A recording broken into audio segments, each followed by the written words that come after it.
Well, let's go ahead and get started. We'll begin tonight in Second Chronicles chapter 20. We had talked last week, ended up talking about the reign of King Ahaziah in Israel, how that he was an evil king, unrighteous, ungodly. He's also mentioned in Second Chronicles chapter 19. But in chapter 20, the scenery, the view comes back to Jehoshaphat, who is king in Judah. Jehoshaphat, you may remember, was a contemporary with Ahab. Their reigns overlap, and then he's, of course, overlaps with Ahaziah as well.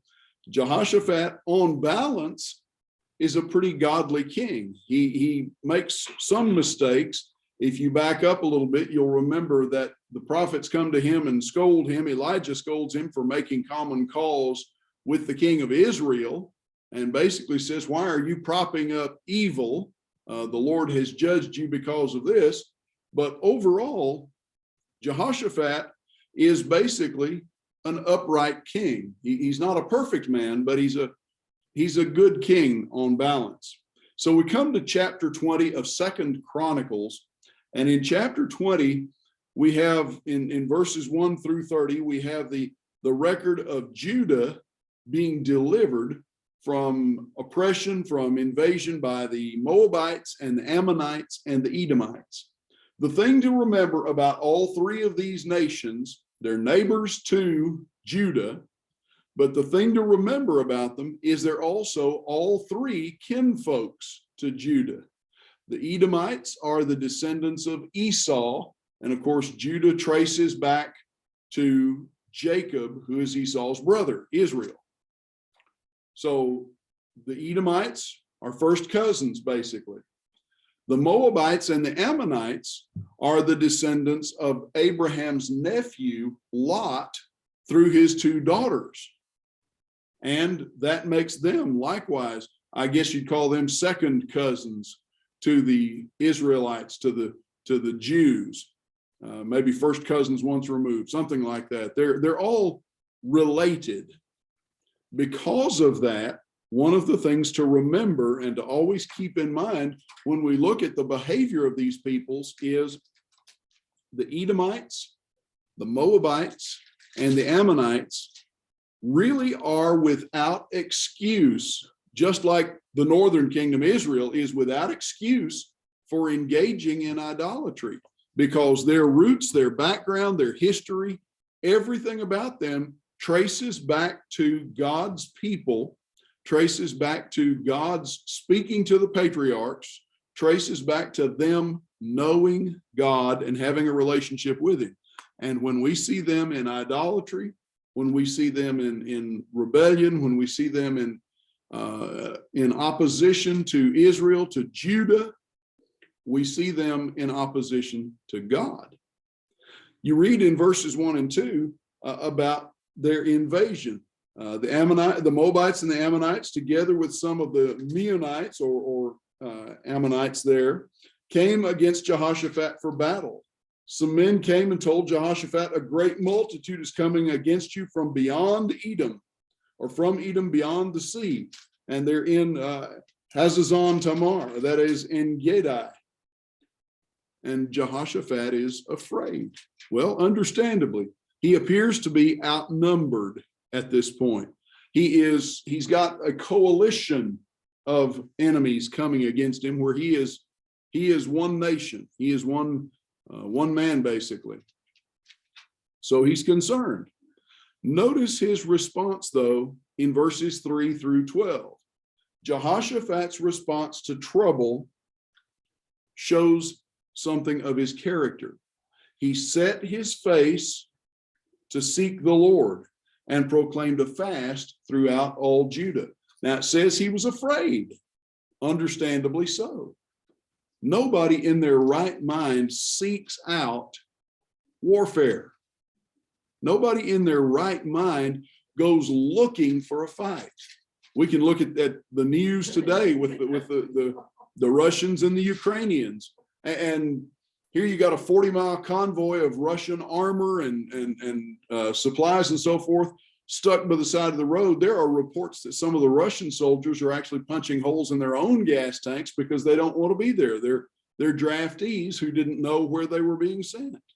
But on the other hand, the Ukrainians, who by all rights, they're a small country, they're badly outnumbered, they're fighting like tigers because they're fighting for their homeland.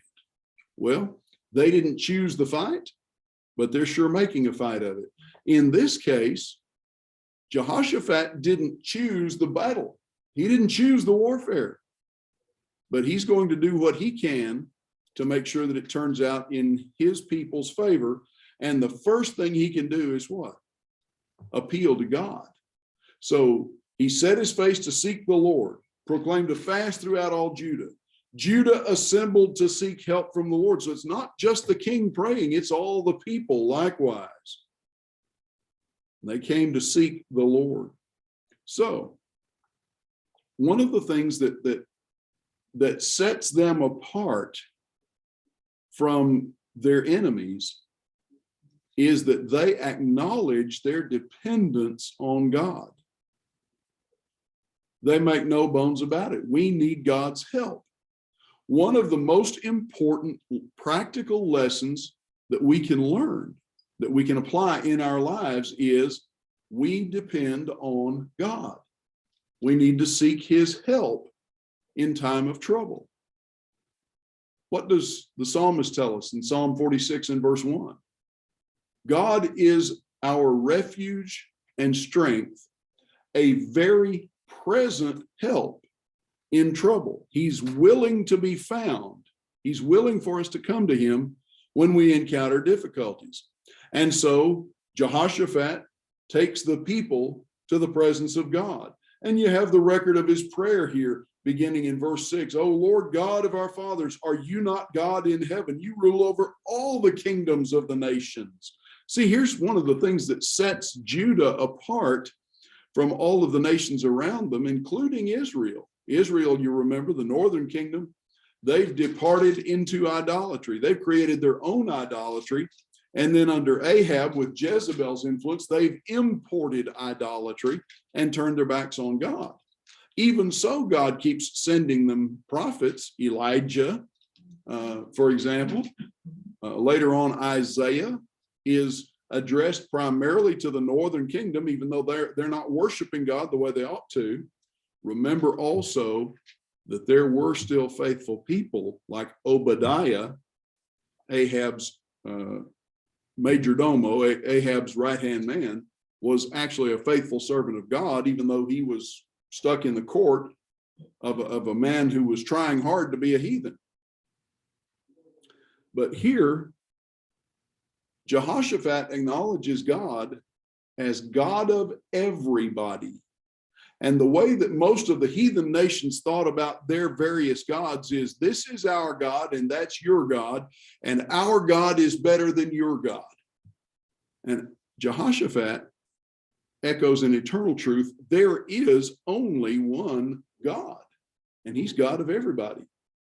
And he goes back and talks about their history. Did you not drive out the inhabitants of this land and give it to us for a sanctuary, and so forth? Behold now, down here, verse 10, the men of Ammon and Moab and Mount Seir, the Edomites, whom you would not let Israel invade when they came from the land of Egypt. That's a good point to remember.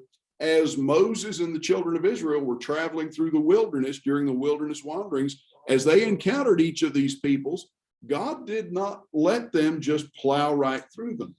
Moses would send word and ask permission, and they all uniformly said no, and some of them offered battle, and God had the children of Israel go around rather than fight them.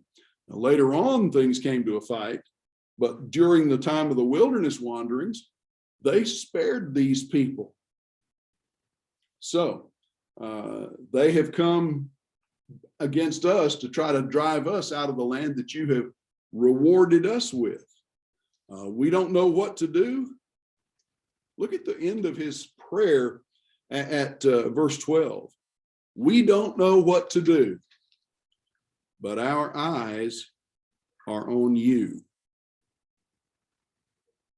Boy, there's a an illustration, there's an example that every Christian needs to keep in mind.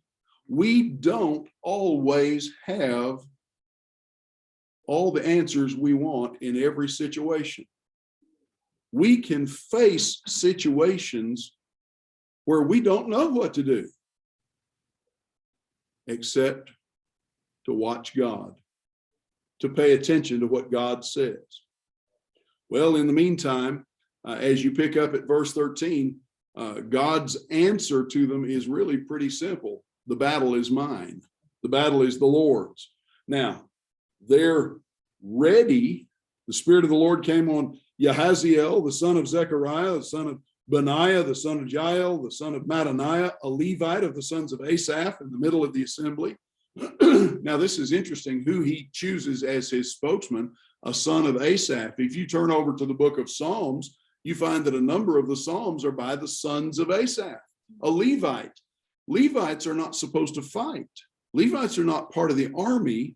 They're the priesthood. They're the priestly tribe. Not all of them are priests, but they all are servants of the rest of the people in religious things, in spiritual things.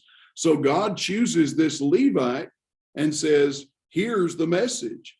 Listen, all of Judah, inhabitants of Jerusalem, King Jehoshaphat, thus says the Lord, do not be afraid, do not be dismayed. The battle is not yours, but God's. Do not be afraid. Tomorrow, go out against them, and the Lord will be with you.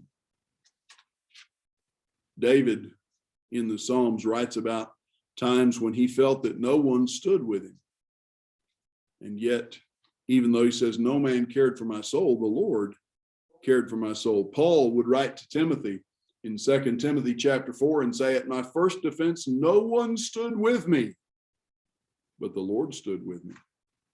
So we can always, if we walk with God, we can always depend on him to stand with us, to walk with us, to be on our side.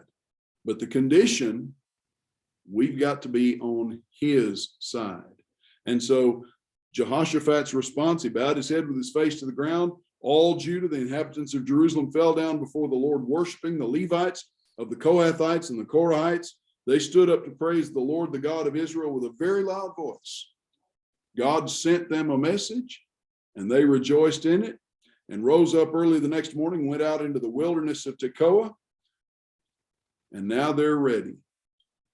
Look at verses 20 through 24 in 2 Chronicles 20. God gives them complete, 2 Chronicles chapter 20, verses 20 through 24, God gives them complete victory. Ammon and Moab end up fighting against the Edomites, and they defeat the Edomites. And then Ammon and Moab fight each other to a draw.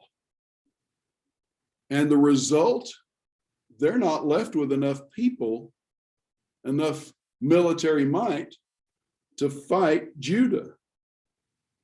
They don't have any ability. They've gotten so crossways with each other, they destroyed one another. And that let Judah off the hook, basically. Notice verse 25. When Jehoshaphat and his people came to take their spoils, they come to the battlefield, dead bodies everywhere.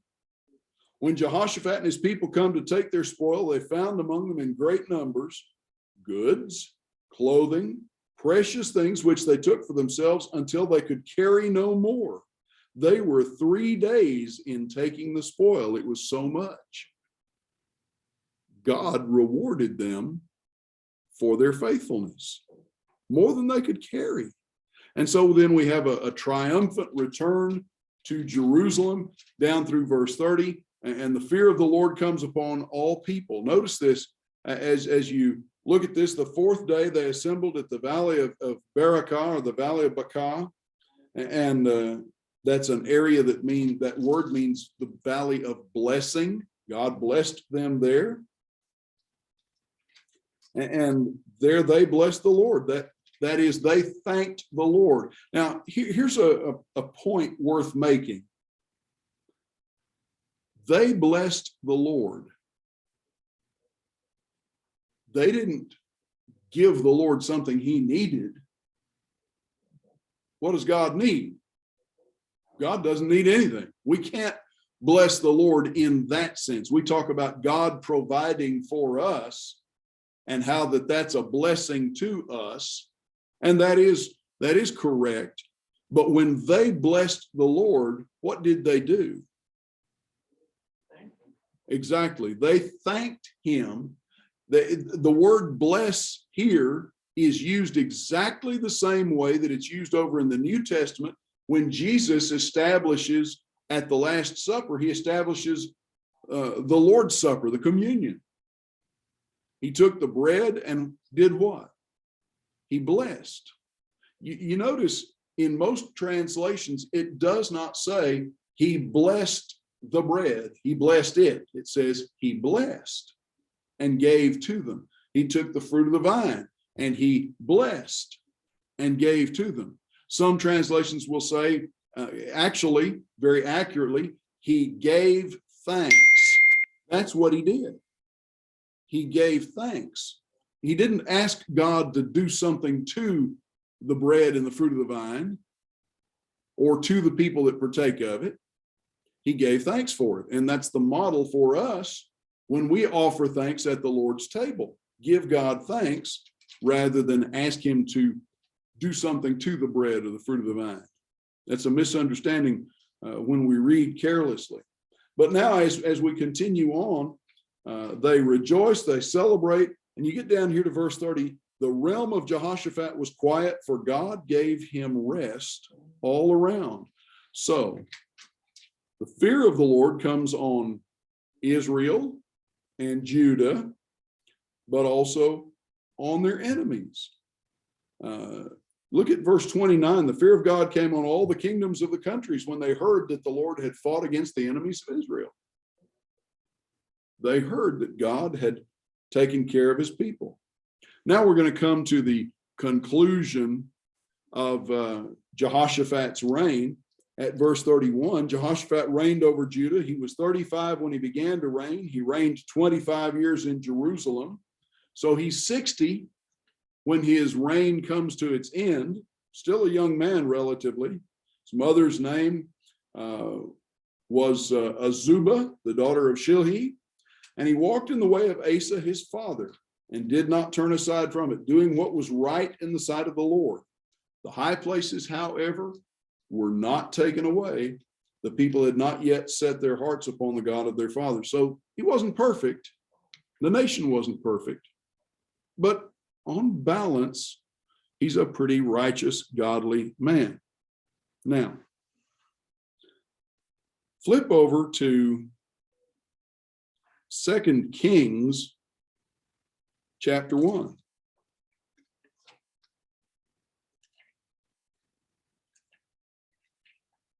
At 2 Kings chapter 1, Ahaziah is still on the throne in Israel, in the northern kingdom. And so after the death of Ahab, Moab rebelled against Israel, and Ahaziah fell through the lattice in his upper chamber in Samaria and lay sick. Well, the lattice is the window.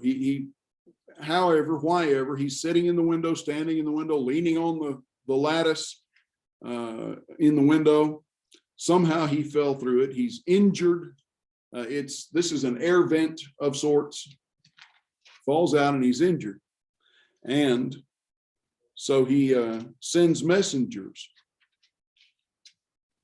Am I going to get better? But notice to whom he sends his messengers. His messengers are directed to Baal-zebub, the god of Ekron. Now, Ekron is one of the Philistine royal cities.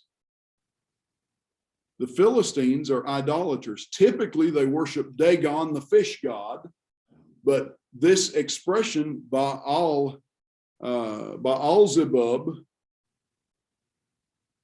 translates literally as Lord of the Flies. That is a deity, an imaginary idol that supposedly has prophetic powers.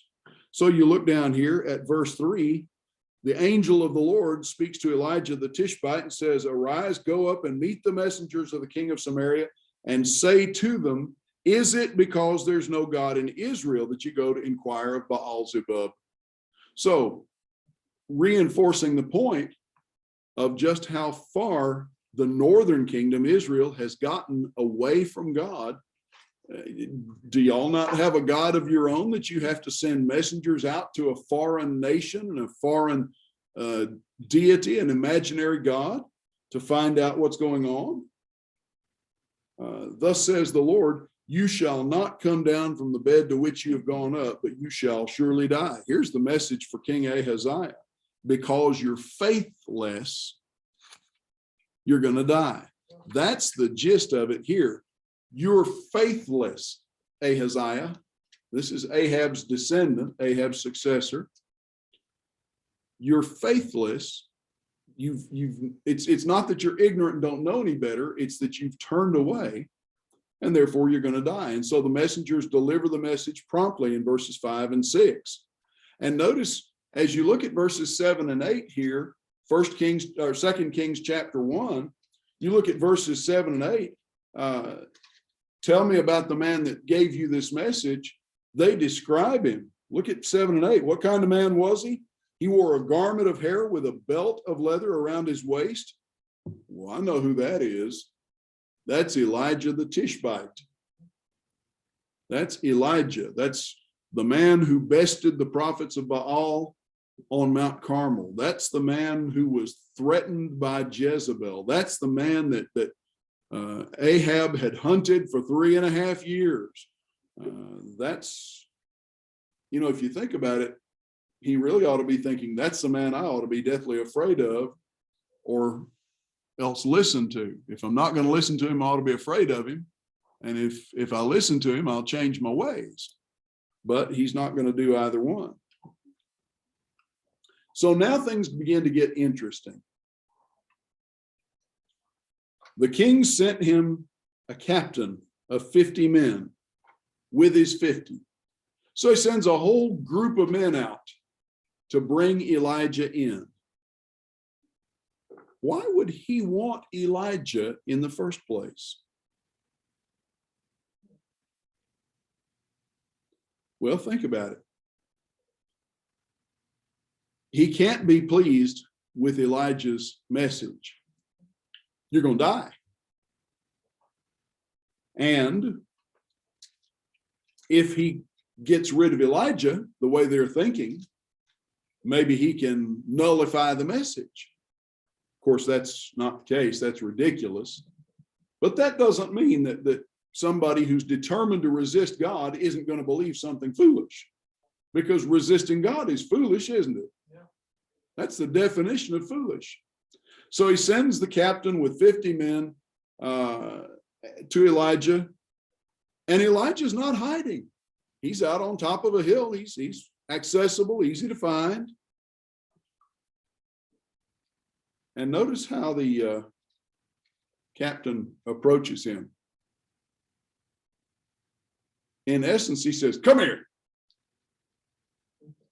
He's a man of authority. He's got 50 men that obey his commands. Elijah, as far as he's concerned, is a nobody. He's a civilian. He has no authority. And Elijah says, if I'm a man of God, let fire come down from heaven and consume you and your men. Boom! There they go. Licked up. So the king sends another captain of 50 and his 50 men. And he's maybe a little bit more polite. This is the king's order. Come down. Same response. If I'm a man of God, let fire come down, and whoosh, there we go. 102 men licked up so far. Now, we might be inclined to look at this and say, well, those guys were innocent. But remember who they're working for and who they answer to and who they serve. They serve an unrighteous king. Third time, a captain with 50 men. And this guy has better sense. That's right.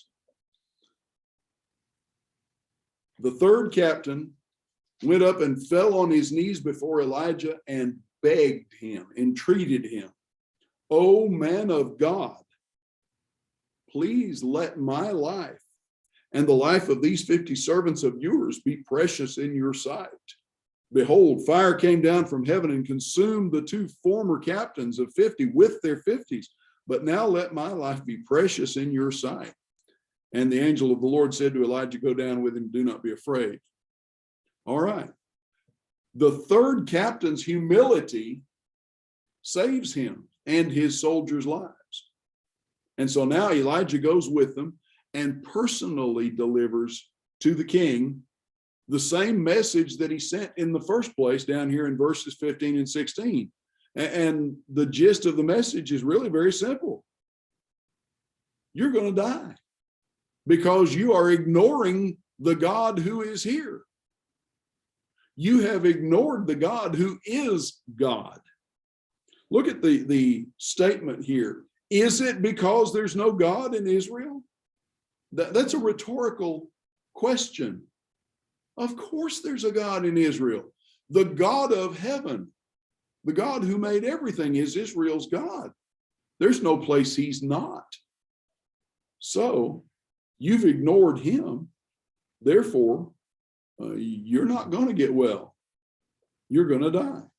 And the very next thing that happens, he died according to the word of the Lord. Ahaziah dies just like Elijah said he would. Now flip over to chapter 3 for just a minute and look at verse 13. Here, Elijah is addressing another king of Israel, Jehoram, the son of Ahab, the descendant of Ahab, is king over Israel in Samaria, and he reigns 12 years. Well, Elisha says to the king of Israel here in verse 13, "What do I have to do with you?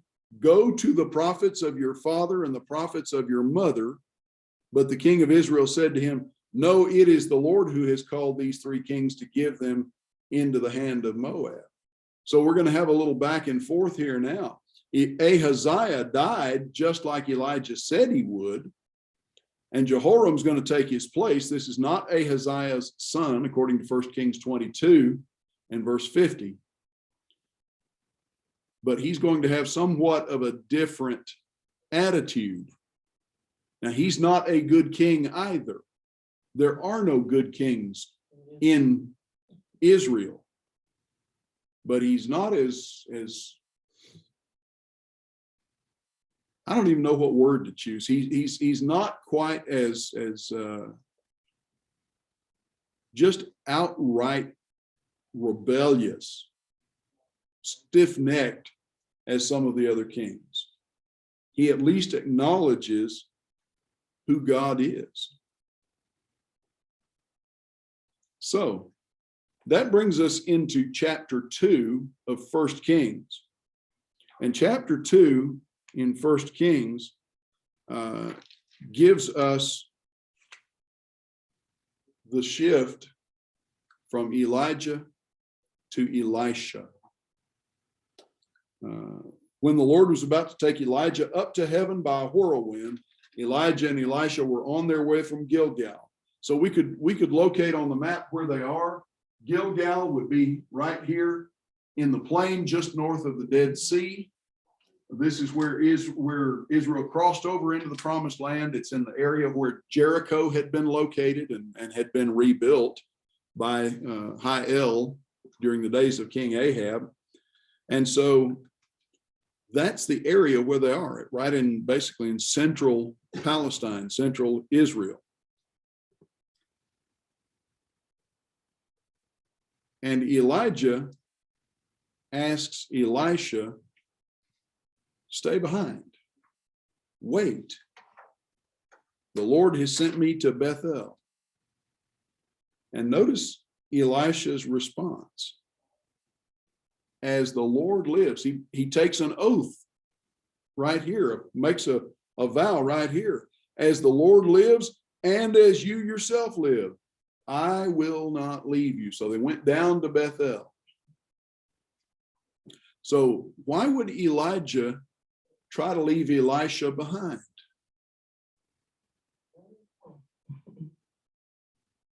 God had selected Elisha. Elisha has been Elijah's right-hand man, his mentee, his student, his fetch and carry guy for this time. And he's going to take Elijah's place. Elijah didn't want that, maybe? Don't know. I never understood why he did that. Don't know. But they go down to Bethel together, and look what happens in verses 3 and 4. You got a question at verse 3 from the sons of the prophets, that is the students of the prophets who are there. Do you know? And they ask Elisha, do you know that today the Lord will take away your master from over you? Yes, I know it. Keep quiet. So there is some background information here. Elisha does know. How does he know? That's not revealed to us. That's not expressed at this point. I know it. You hold your peace. And Elijah, again, Elijah, stay here.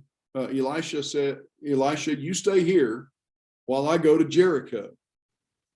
So they've come south to Bethel. Now I'm going to go up to Jericho. Nope, not going to let you go by yourself. They go together. Look at verse 5. They come to Jericho. Do you know that your master is going to be taken away? Yes, I know. Keep quiet. Same question. So God has revealed to the sons of the prophets, to these students of the prophets, somehow God has revealed to them that Elijah is on his way out. And the third time, Elisha, stay here in Jericho while I go down to Jordan. Well, now, from Jericho, which would be basically right about here, down to the Jordan River, that's not far. It's almost within sight.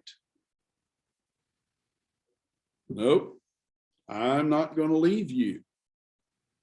So the two of them go on. You got 50 sons of the prophets that stand at a distance and watch to see what's going to happen. And you see Elijah's last great miracle at verse 8. He takes his cloak, rolls it up, strikes the waters of the Jordan River, and just basically like when Moses crossed over, the children of Israel crossed over coming into the land, now Elijah and Elisha are able to cross over going out of the land on dry ground. That must have been impressive to see. And now Elisha has a request. Elijah makes him an offer. Ask what you want. What do you want from me? What do you want me to do before I leave? Elijah clearly knows what's on some level what's about to happen, that his work is finished. And look at the request. A double portion of your spirit. Now, the double portion, is Elisha asking for twice as much as you have? More likely, he's asking a share, as it were, as if he was the firstborn. Under the law of Israel, when a man died, his estate would be divided among his heirs. But the firstborn would receive 2 shares where everybody else received 1. So in essence, Elisha seems to be saying, I want a firstborn's portion. I want a firstborn's share, a double share of your prophetic spirit. In essence, what he's saying is, I want to be like you. You've been a great, powerful, faithful servant of God. I want to be like you. So there is a condition laid down. If you see me leave, verse 10, then you'll receive what you ask. And then in verse 11, Elijah is taken up. In verse 11, Elijah went up by whirlwind into heaven. Elisha saw it. My father, the chariots of Israel and the horsemen. And he saw him no more. What happens here is that the office, the position, the title, if you will, of prophet of God, spokesman for God, is basically transferred from Elijah to Elisha in verses 12 through 15. He takes hold of the cloak of Elijah and struck the water. He's on the east side, so he's got to go back. Here's the cloak. Strike the water with it, just like he'd seen Elijah do. This is the sign, in other words, that he's asking for. Where is the God of Elijah? This is how he finds out. Did he get the request? The water's parted. He went from one side to the other. And that's how he knows, okay, I've got a job to do. So the expression in verse 12, the chariots of Israel and its horsemen, is a statement of grief. He's basically mourning because Elijah has been, from his perspective, Elijah has been taken away like a king, cut down at the height of his power. Of course, Elijah's not a king, he's a prophet. But Elisha is grieved at his loss.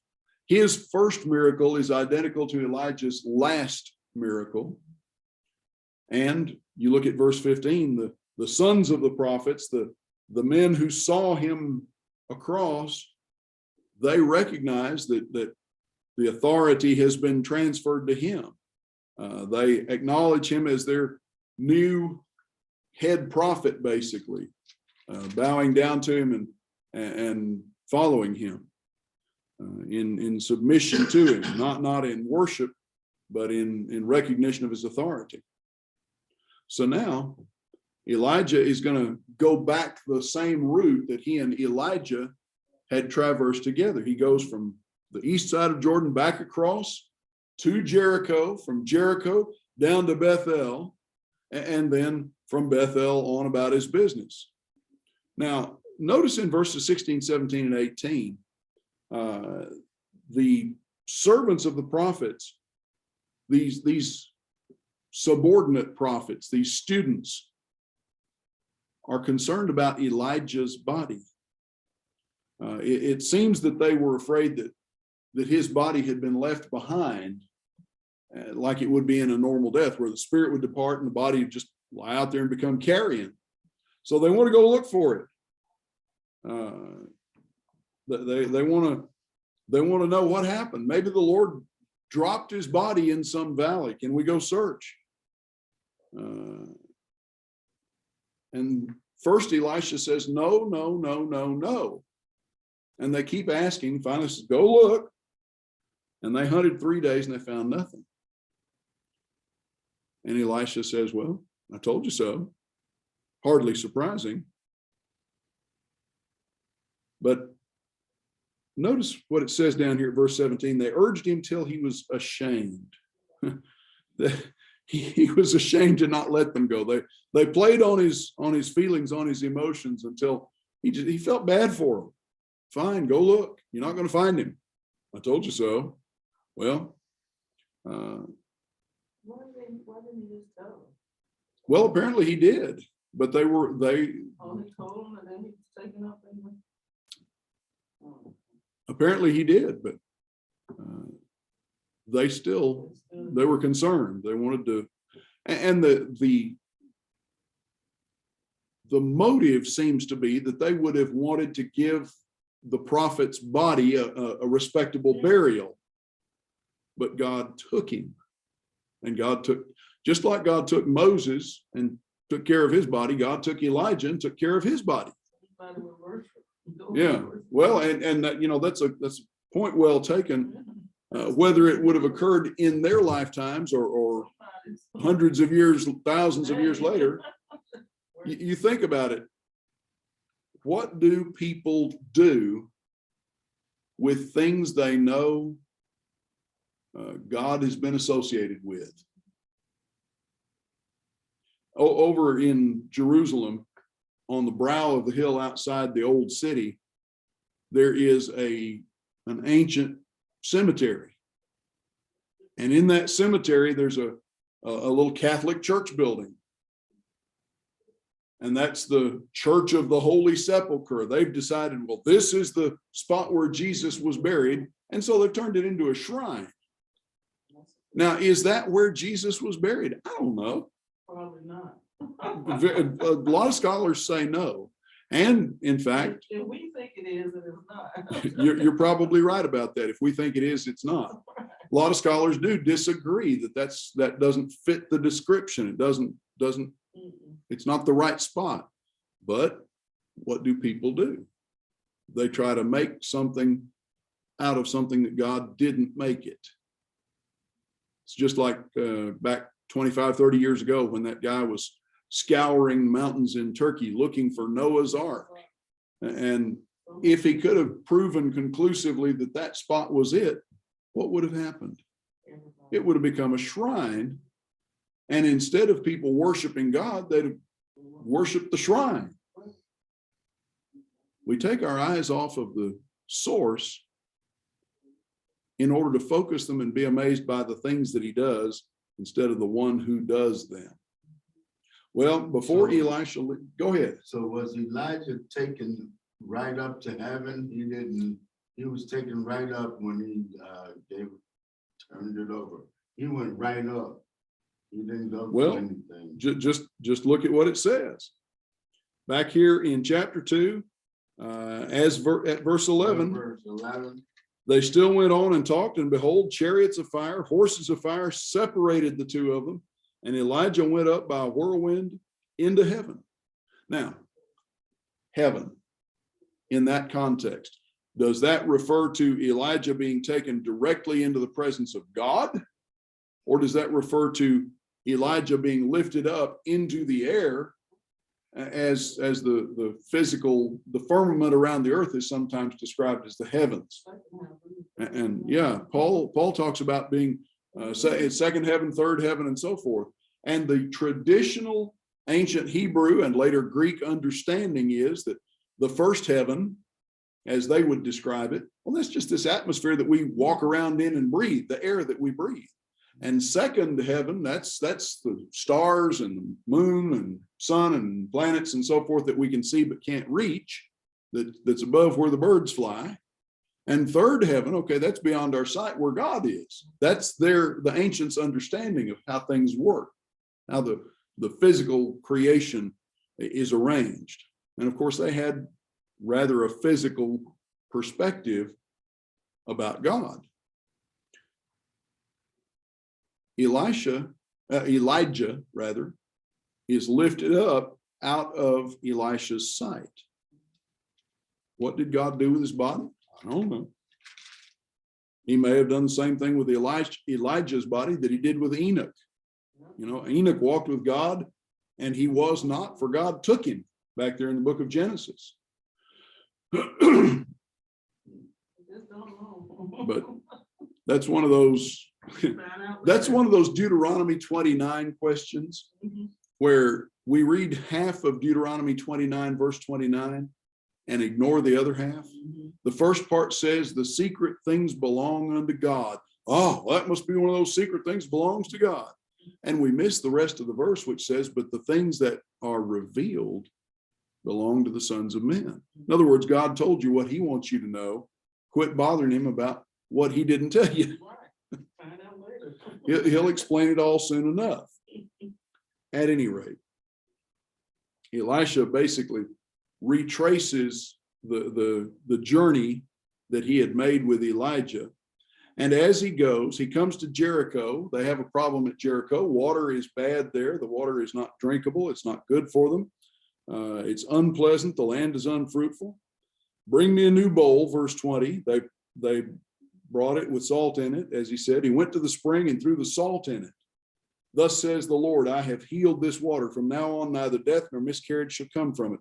And the water's been healed to this day, according to the word that Elisha spoke.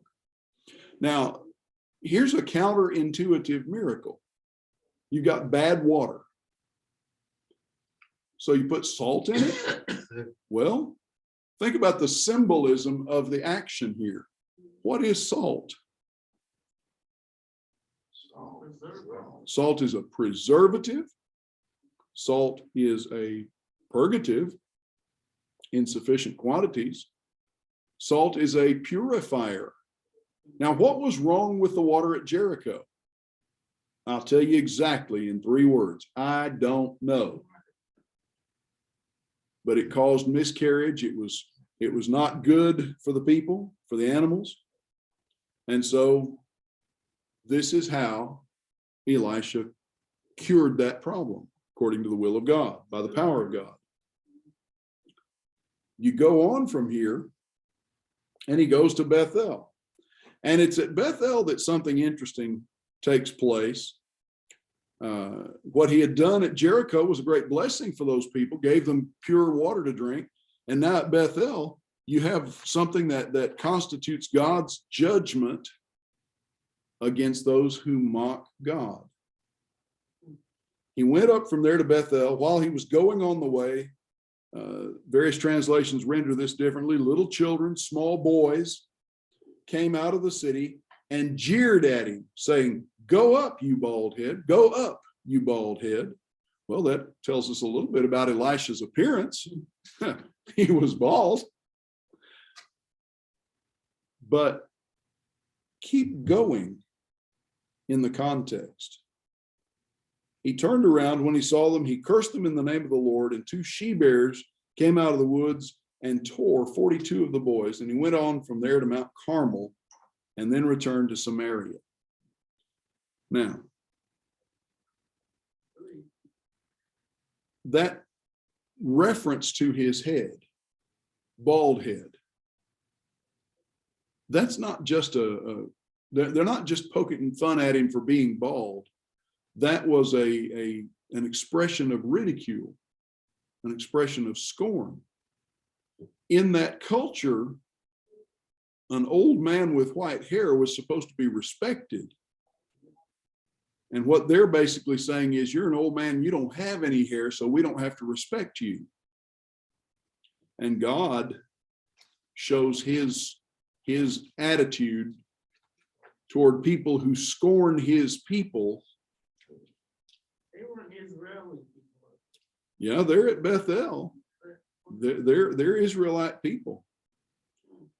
Now, some modern commentators and scholars look at this and they want to accuse God and argue with God. This was not just, they're just little children. They didn't know any better. Well, how old were these little children or small boys? They seem to be, as we understand the word, children. We're not talking about teenage boys. We're not talking about young men in their 20s. We seem to be talking about genuinely little boys. Where did they learn that kind of scorn? Where did they learn that kind of disrespectful, ridiculing attitude? From their parents, that's right. Their behavior imitates their elders, their parents' attitudes, their parents' feelings. These are Israelite people, not Jews. These are people the majority of whom have turned away from God to idolatry. These are people who, even after the huge contest on Mount Carmel, where the Baalim and the Asherim were put to shame, there has not been a massive repentance in Israel. They're still idol worshiping people. So we see something of their scornful attitude. And the modern critic wants to say, but that's unjust of God to inflict this punishment on these little children. They don't know any better. They're just innocent little children. Okay. Let's grant, for argument's sake, that that's right. These are little children who really, genuinely don't know any better. They're just doing what they've heard their parents do. And God sends two female bears to assault them. What if they're killed? Go ahead, Miss Mary. Well, I was thinking if there's when they're 40, it mentions 40 of them. Yeah, 42. 42. If there's 42 of these kids, little kids running around, their parents aren't paying attention to them. Well, their parents were not raising them as they should be raised. Okay, question number one, how come you boys aren't in school? But you're right. Exactly. Their parents are not keeping them in check as they ought to. The parents are not doing their job as they ought to. But let's just, for argument's sake, what if one of those 42 boys dies? It says that the bears tore 42 of them. Now, it doesn't say that they killed them, but it tore them up. If they died, did God not do those little boys a favor? Now, granted, there's nothing fun about getting killed by a bear. It's going to hurt. But if you're a little boy and you die, what becomes of your soul? You're still innocent if you're a little child.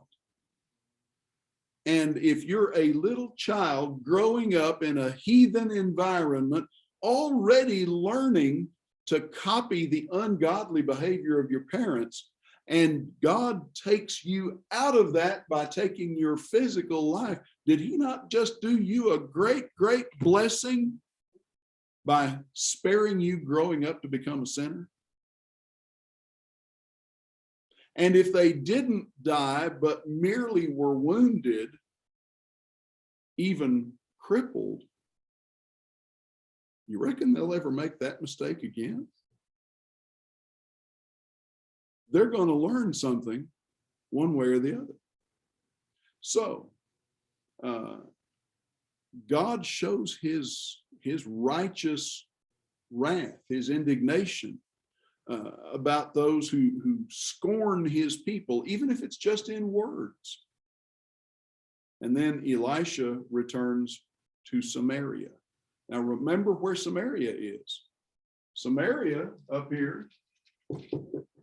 Samaria is the capital of the idol worshiping kingdom of Israel. So God has sent them two prophets in a row. Chapter 3 then introduces us to Jehoram and Jehoshaphat, evil northern king, basically pretty good southern king, uniting against the Moabites. They've got a common cause, a common foe here in chapter 3. Well, this is the 18th year of Jehoshaphat when Jehoram becomes king, and he's going to reign for 12 years. He's a sorry king.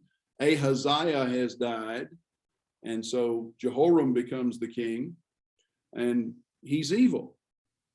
But notice what the scripture says about him here at verse 2. He's evil in the sight of the Lord, although not like his father and mother. For he put away the pillar of Baal. Nevertheless, he clung to the sins of Jeroboam. So he got rid of the imported idolatry, the Baalim and the Asherah, but he kept the homemade idolatry, the golden calf at Dan and the one at Bethel. And anybody can be a priesthood, the homemade priesthood. So we look at that from a human point of view.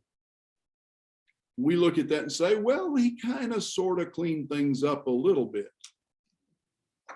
which from God's point of view, he really didn't. He just got rid of what was imported, but he didn't get to the heart of the problem. And the point in verses 1, 2, and 3 is that false worship is just as bad as false gods. Remember, Jeroboam, the first king of Israel, established these false gods and said, these are the gods that brought you out of Egypt. Gave credit to them for what God had done. Their worship was false, and it was no improvement just to get rid of some of what had come with Jezebel.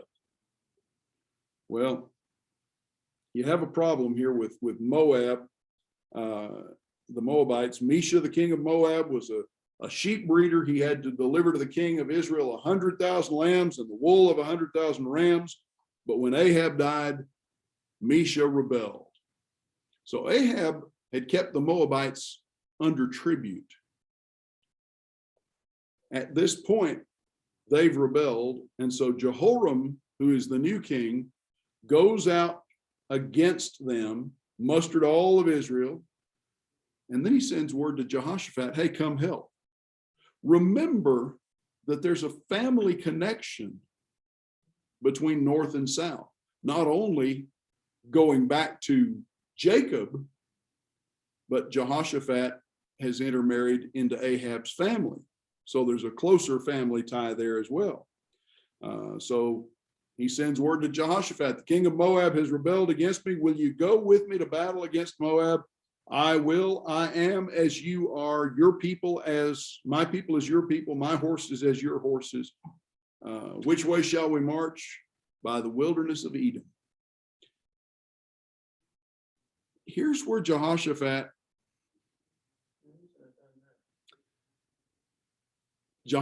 has a blind spot here.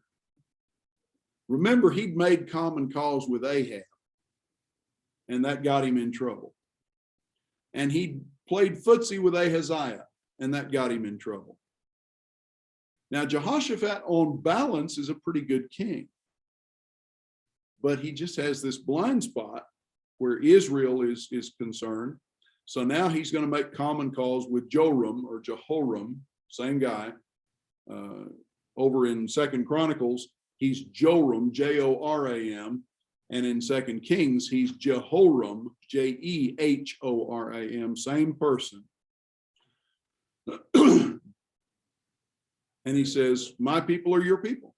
Go ahead. Now, during this period of time, northern Israel, and southern Israel, they're battling. They're not battling the Philistines or anybody around them. They're kind of battling within themselves. They compete with each other.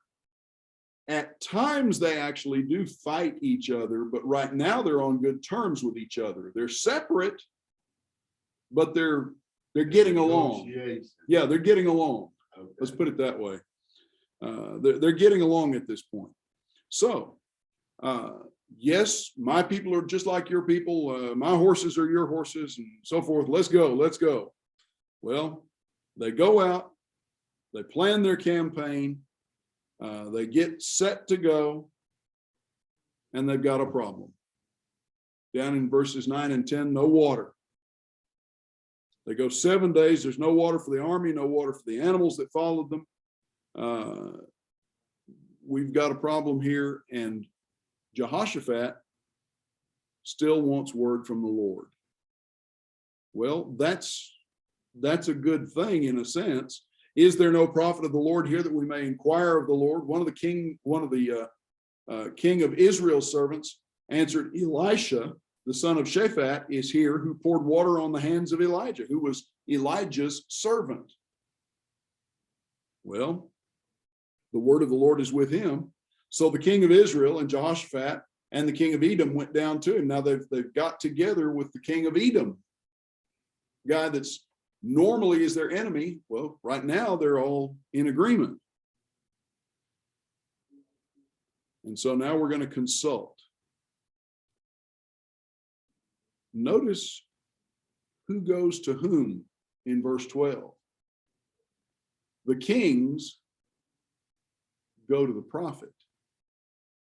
They don't try to send for the prophet to come to them. I wonder why. When you think about Ahaziah, the last time a king tried to send for a prophet, it didn't turn out well either for most of the messengers, 2 companies of 50 and their captains, or for the king. He died. So they go to the prophet. And in verses 13 and 14, you see Elisha's attitude, his indignation.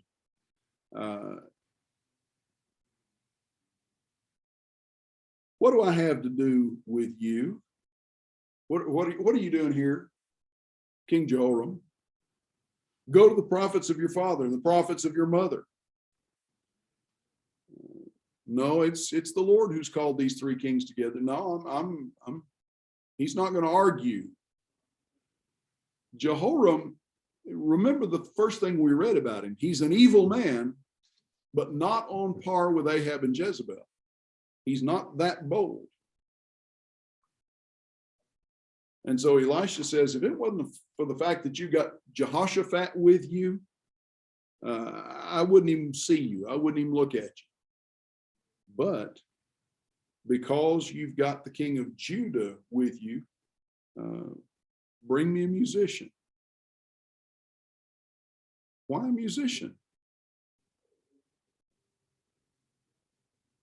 No answer is given. No explanation. The musician plays, and now Elisha is ready to give the message from the Lord. I will make this dry stream bed full of pools. You shall not see wind or rain, but the stream bed shall be filled with water that you may drink. You, your livestock, your animals, this is a light thing in the sight of the Lord, and he'll give the Moabites into your hands. Attack every fortified city, every choice city, cut down every good tree, stop up every spring of water, ruin every good piece of land with stones. Now here's the deal. I'll give you the victory, but you have to do it my way. The river will flow with water. You won't hear it coming. You won't see a storm. And if that's not enough, I'll also give you the Moabites. So, get down to verses 19 and 20. God shows that he has accepted their effort, basically because of Jehoshaphat, by these things happening. Verses 19 and 20, the water comes from the direction of Edom. The whole country is filled. In other words, it rained upstream, and here comes the water. God provided it. Question. Elisha took Jehoram to task for his faithlessness here, and then gave signs that God fulfilled because Jehoshaphat was with him. From Jehoram's point of view, and the Edomite king for that matter, It's Jehoshaphat's God. It's Judah's God that's making good on all these things. What should that have said to him? That's right. That Judah's God is the real God. Elisha said, go ask your mama's gods. Go ask your daddy's gods. No. I'm not that bold. Well, here's a follow-on question. If you're not that bold to just strike out on your own and worship the nonsense that your ancestors did, why don't you have enough backbone to turn things around and come back to God?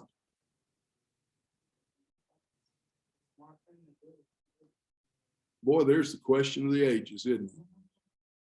There is the absolute question of the ages. How hard can it be? And yet he does not do it. Well, in the rest of chapter 3, you have the record of the defeat of Moab, and the soil there is red. Think of like red Georgia clay, and the early red look of the sun on the water. Well, the flood water, the water coming down, is going to carry the red soil with it. The early morning sun's going to make it look red like blood, verse 22. And so Moab comes into disarray so that they're easily defeated and spoiled. And this is God's second victory. When Israel conquered Canaan, they're supposed to spare the fields and the fruit trees, but this is not Canaan. This is Moab. This is over here on this side, on the east side. This is not part of the land of promise. And so they're supposed to defile the fields, put stones in them, stop up the wells, and cut down all the trees. What effect would that have? That's going to reduce Moab's ability to stay there. They're going to have to migrate just to find a place where they can not starve to death. We look at that and say, how cruel. But remember who we're dealing with. Moabites are people who should know better because they're related to God's people. Moabites are people who have consistently rejected God and fought against his people in favor of idolatry and hatred. In doing that, what are they doing? They're judging themselves unworthy of God continuing to tolerate them. And so here, judgment comes upon them. Notice it at the last couple of verses 26 and 27. The king of Moab saw the battle was going against him. He took 700 swordsmen to try to break through against the king of Edom, but they could not. And so what does he do to try to turn the battle around? Human sacrifice. Takes his own son and offers him for a burnt offering. And there came great wrath against Israel. Why would there be anger against Israel? Well, we're not told. But apparently, this kind of indignation, this kind of offense would cause them to fight harder, or should cause them to fight harder and to punish an act like that. And it may be that it was the indignation of the Moabites against them, that they fought all the harder until everybody quit. They withdrew from him and returned to their own land. In other words, they pushed him to the point that he did this. He sacrificed the crown prince, basically, and sacrificed the future of his people in a sense. And if he'd go to that extent, we've pretty thoroughly defeated him at this point. We don't need to push him any farther. He's pretty well crushed himself. Israel's anger doesn't do this. It doesn't say that. It says there was great wrath against Israel. Is that God's wrath against Israel, or is that Moab's wrath against Israel? It may well be that it's the Moabites. In other words, you've pushed us to the point that this horrible thing has happened, and you've pushed us this far, and we've come to the point of no hope, basically. And the Israelites, we don't want any part of this. We don't want to make this any worse than it already is. You people are already sacrificing your own children. It's time for us to go home. If you're doing that, you've got no hope left. It's not clear. It's not stated clearly at this point. I thought Israel was doing the same thing at some point. They will be. They hadn't at this point. Not at this point, but they will. And for that matter, so will Judah at one point. It is 7:45, so actually it's 12 minutes till, so it's time for us to take a break. We'll break here till about 2 minutes past 8. I did. Okay. We had just finished in 2 Kings chapter 3. And so now we are going to move forward into some of the more familiar aspects of Elisha's ministry. As we look at chapters 4 and 5, we begin to see some of his miracles. And the interesting thing, at least from my point of view, is that Elisha stands out in many ways more than Elijah does for the miracles that he does. Elijah does some amazing things, fire from heaven to consume the saturated sacrifice. But Elisha is going to do far more by volume, at least what we have recorded here. So in chapter 4, we have a widowed prophet's, the widow of a prophet, one of the school of the prophets, one of the sons of the prophets. Now this expression, the sons of the prophets, is something that deserves a comment, just a little bit of an explanation. That figure of speech, the sons of the prophets, refers to men who were students, who were disciples. Remember what the primary work of a prophet was. In the Old Testament, prophets were men who were inspired by God with his message.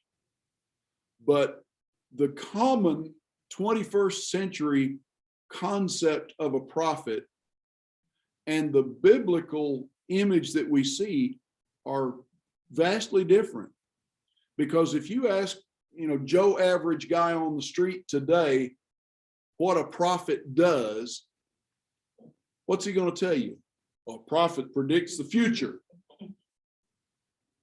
You do see some of that in the work of the prophets. You see Isaiah in chapter 7 foretelling that the Savior would be born of a virgin. In chapter 9, that his name would be Wonderful Counselor, Prince of Peace, Mighty God, Everlasting Father. In chapter 53, that he would be the suffering servant.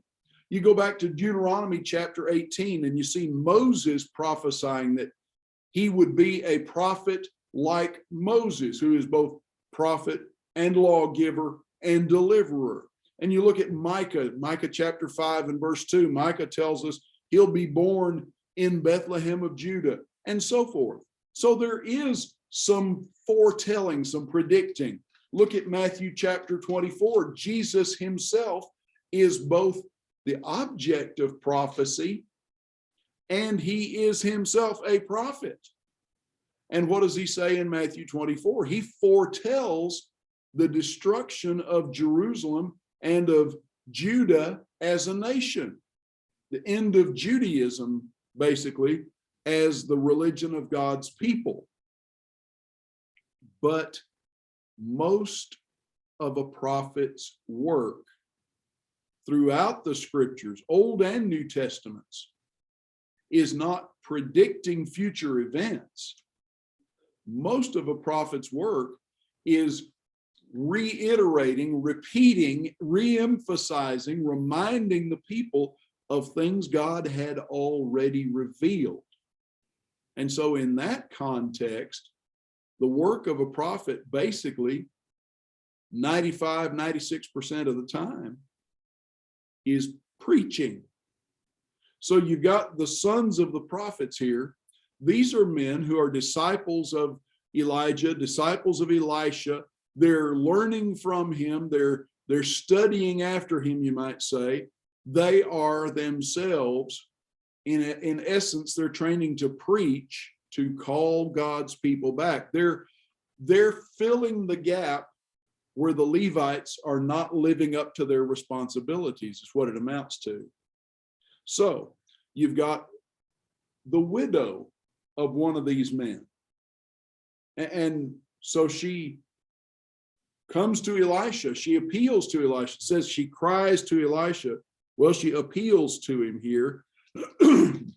And your servant, or in other words, your disciple, my husband, is dead, and we were in debt. So now his creditor has come to claim our children as collateral, as his slaves. And Elisha's response basically is, well, what do you want me to do about it? And it's not that he does not care. Rather, what shall I do for you? He's telling her, all right, how do you want us to solve this? Tell me what you have in your house. I got nothing. A little oil in a jar. So Elisha uses what she has. Go out, beg and borrow all the pots and vessels that you can. Go borrow vessels from all your neighbors, empty ones. And notice what he says, not just a few. You want God's help? That's really, by coming to God's man, that's what she's asking for, is help from God.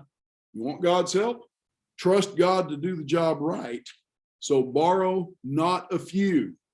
Get as many as you can lay your hands on, basically. All you can beg or borrow. The interesting thing about this in verses 4 and 5 is this is a private miracle. It's not done out in public. Borrow all of these things. Go in the house, shut the door behind you, and start pouring.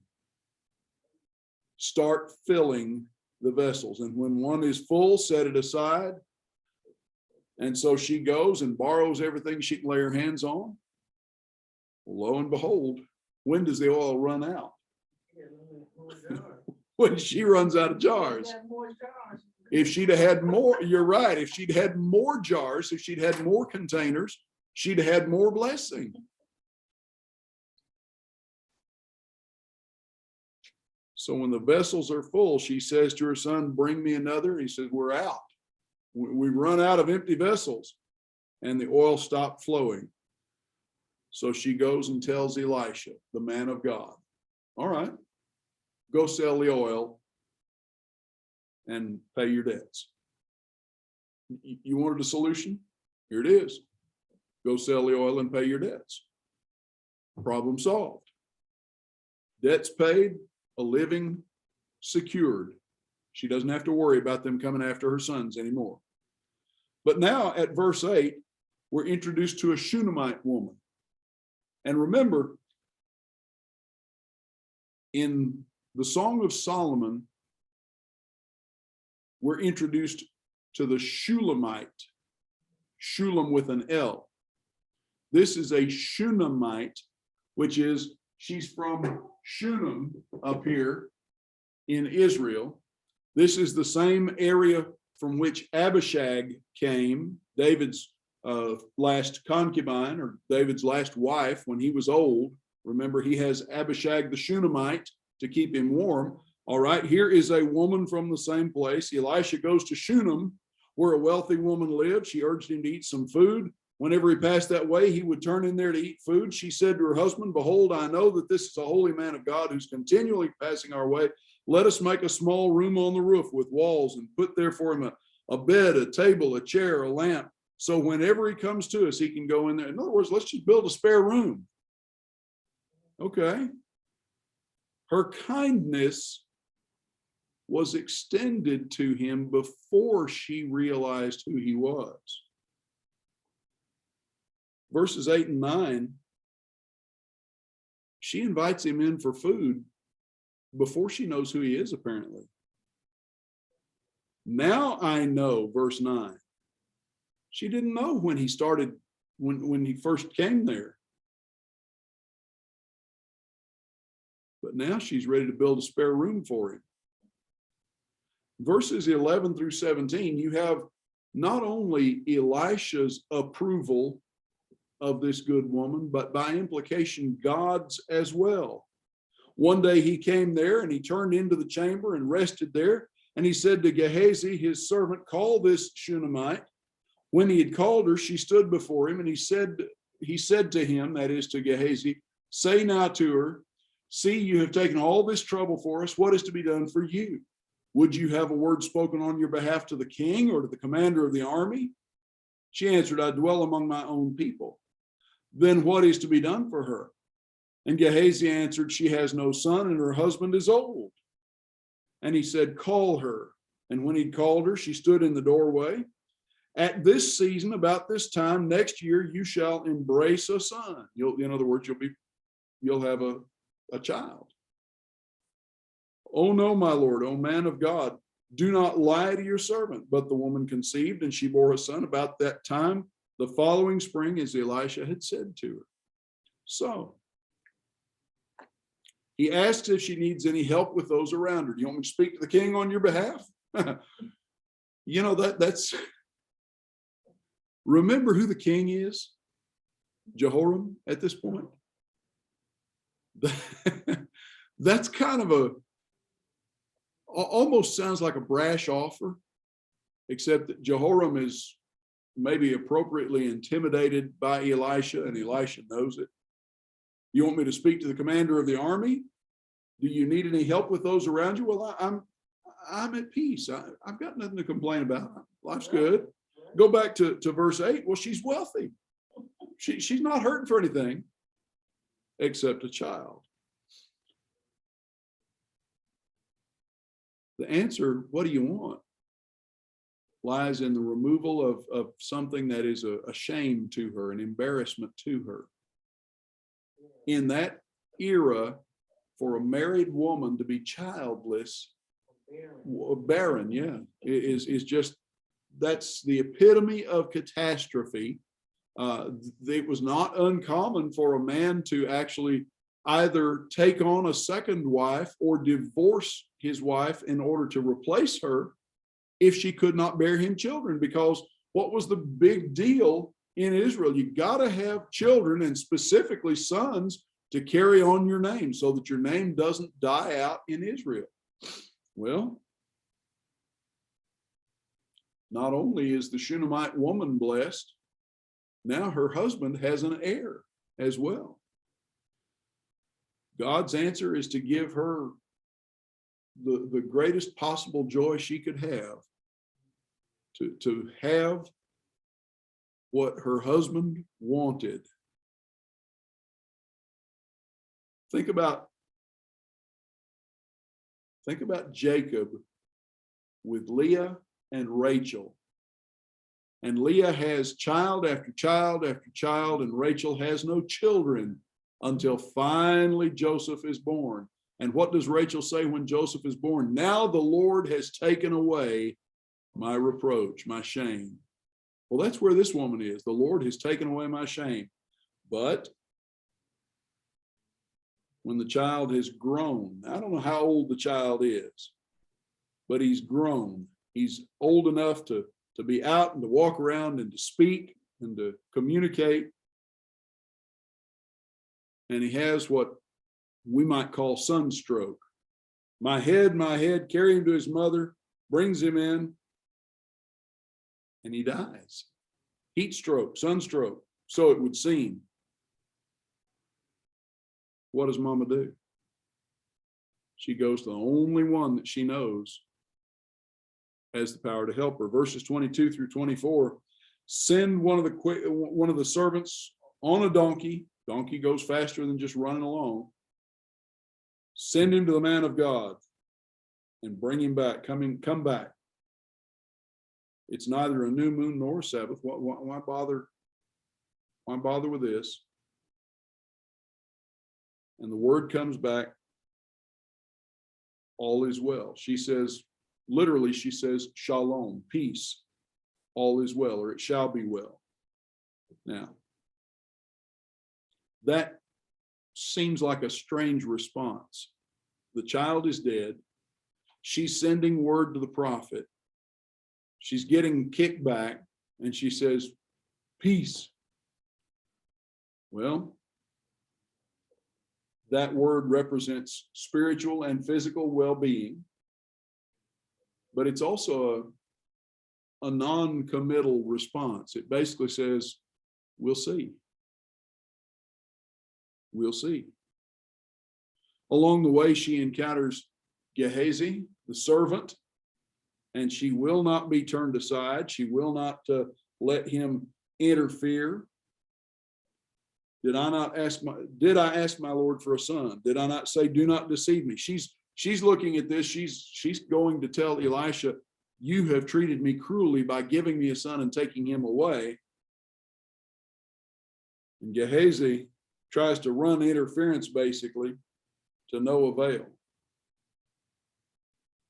As the Lord lives, I will not leave you alone. Come down to verse 33. Elisha has come to the house, goes in, here's the child dead on his bed, and you have a slow working miracle here.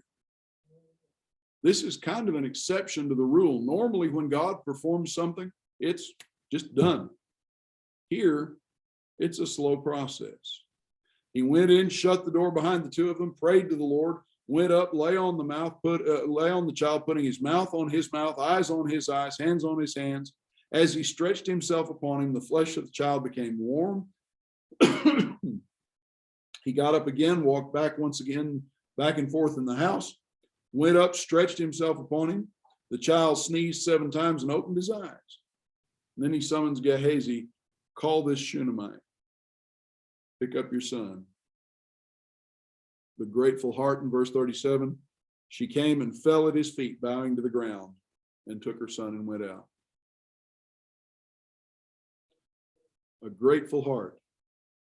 Well, you pick up at verse 38. Now Elisha has moved again, not relocated, but he's moving around the country, comes to Gilgal, to the plains down by the River Jordan.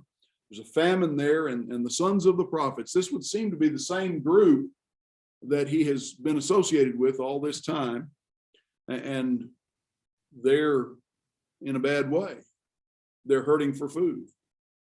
Put on the large pot, boil stew for the sons of the prophets. They go out and gather up what they can find. They don't know what they've got, and they've got something poisonous. But God takes care of his own.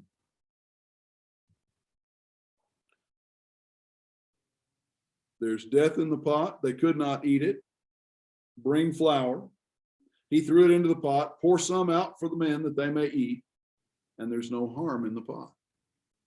A man came from Baal Shalisha, bringing the man of God bread of first fruits, 20 loaves of barley and fresh ears of grain on his back. Give to the men that they may eat. How can I set this before 100 men?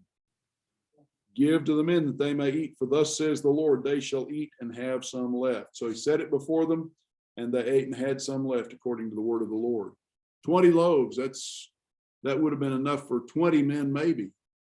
God fed 5 times as many. God takes care of his own. Then he did it 2 ways. By miracles, like we see here, and by providence. The miracle is curing the stew, basically. The providence is the guy showing up with the food, and then an attendant miracle. It's enough for everybody when it didn't look like it was. God still takes care of his own today. He does it differently, though, in that he provides. He still takes care of us through providence, but he guides us through the words in the scriptures. We have no need of miracles because we have the very thing that miracles were intended to provide, which is confirmation of the message of God. False doctrine. Now, a corollary application. False teachings, false doctrines, that's death in the pot. How many people, religiously speaking, are just like these sons of the prophets? Go back and look at the description of what they did. They go out and they gather whatever they can find. And they don't know what some of it is.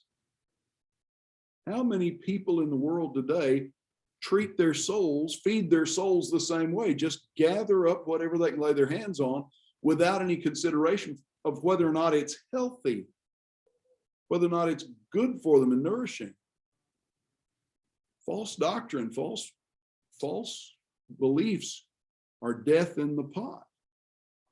And only the working of God's word can cure it. The way you get death out of the pot, in that, metaphorically speaking, is you put God's word in the pot.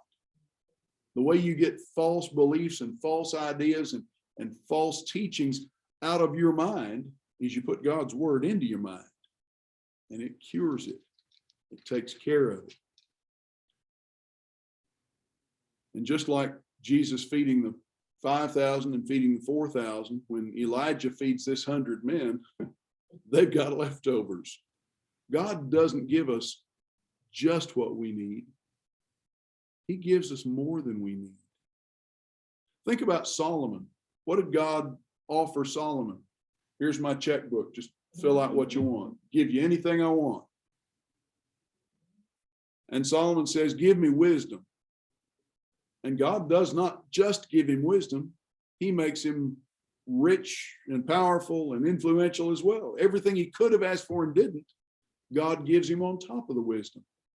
God always provides more than the minimum.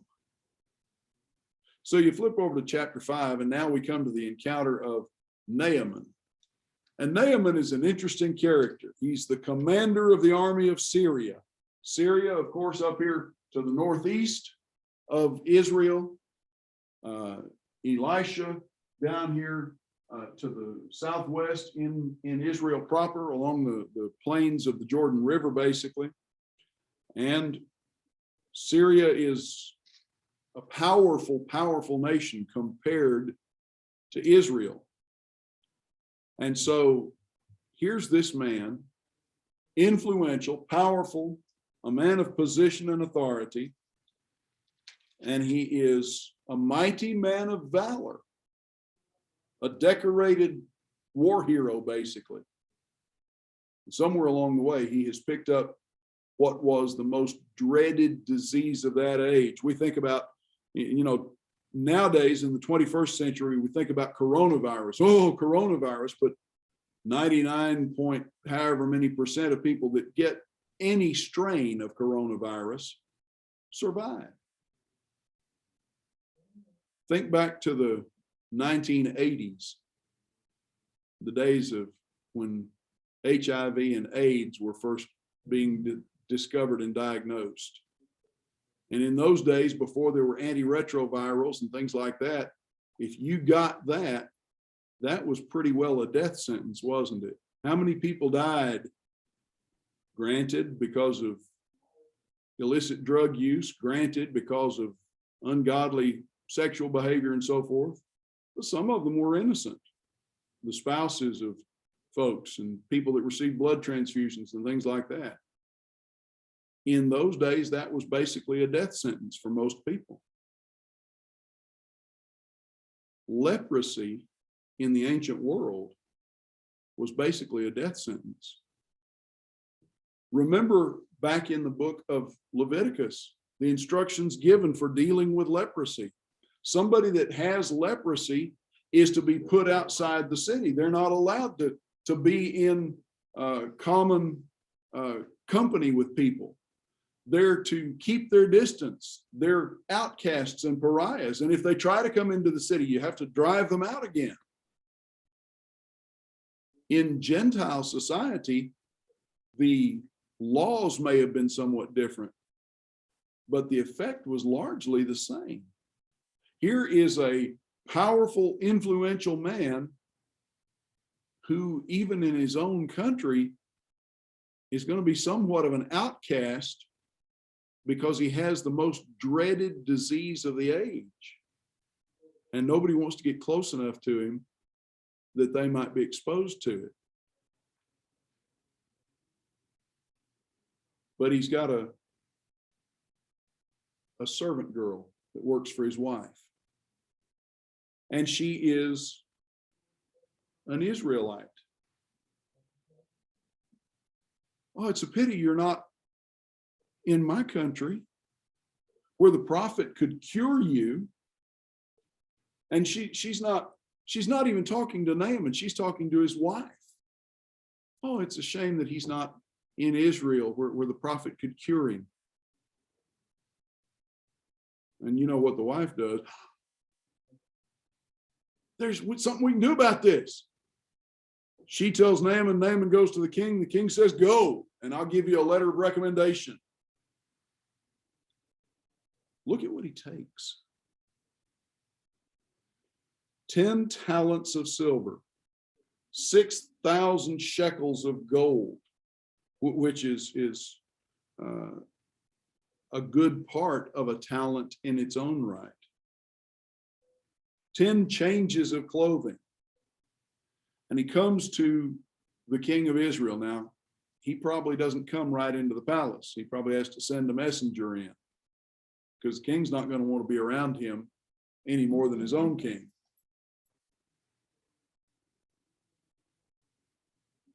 I've got a letter from the king. This guy deserves to be healed. Heal him. And the king says, am I God to kill and to make alive? The king's perspective is the king of Syria is using this as a pretext to pick a fight. He's only thinking in political terms. Jehoram doesn't understand the situation. The king of Syria assumes that the king of Israel has as much control over his prophets as he would himself have over his soothsayers and wise men and so forth. And Jehoram doesn't understand the situation, but Elisha does and sends for Naaman. And then you see Naaman's response in verses 11 and 12. Well, he didn't even come out to inspect it personally. Elisha just sends Gehazi, the servant, out. Here's what you do. Go wash in the Jordan River 7 times and that'll fix it. Your flesh will be restored. If you've ever read about leprosy, it is a wasting disease. It's called Hansen's disease in the 21st century, and it's easily treated with antibiotics now. There are still some leper colonies remaining in the world. In fact, there's still a leper colony in Hawaii, but it is treatable.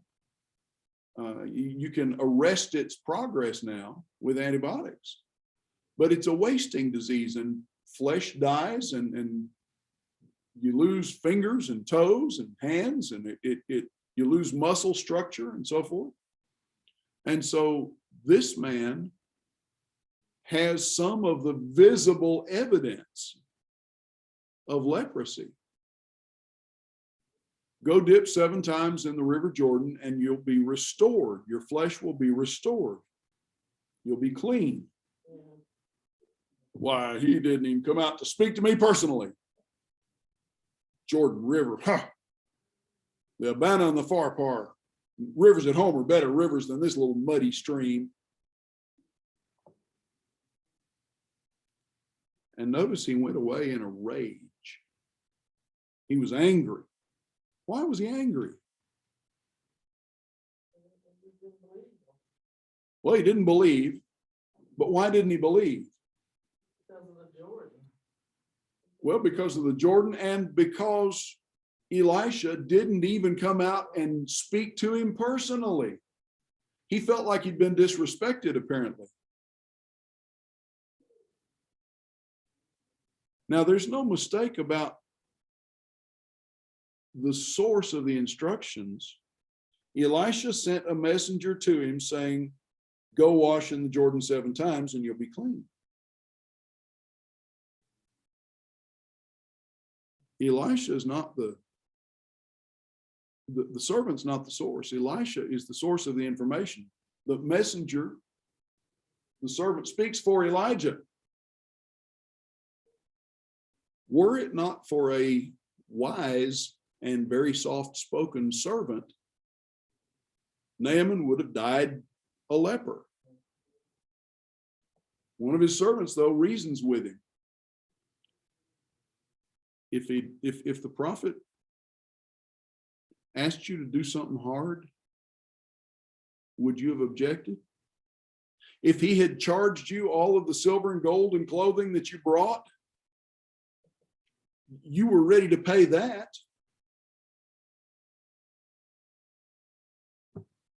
Did he actually just say, go wash in the Jordan and be clean? Is that such a big deal? So he goes down, dips 7 times, 7, a perfect number. Obedience was required. You have to do what the Lord says. And the 7th time he comes up, and his flesh is whole.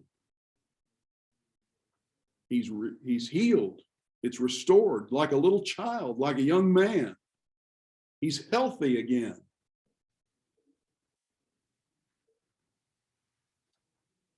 And his response is amazing to us. He returned to the man of God, he and all his company, and came and stood before him and said, now I know that there is no God in all the earth but in Israel. So accept a present from your servant. Let me pay you. No, I don't want anything from you. I didn't do anything for you. Naaman thinks you've got to be present where the God resides, or take earth from his territory with you. So he says, well, let me take some dirt home. Let me take 2 mule loads of dirt home. I want to take some of this holy land home with me. How many people have visited the Middle East and brought home some of the Holy Land? It's amazing there's any dirt left over there. There's nothing holy about the land. It's the God who created it, who's holy. And Naaman acknowledges his duties of office, his responsibilities.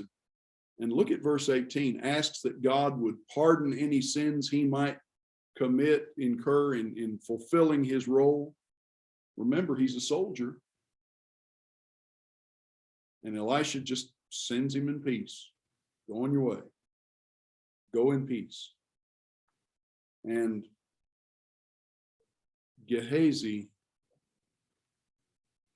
foolish man.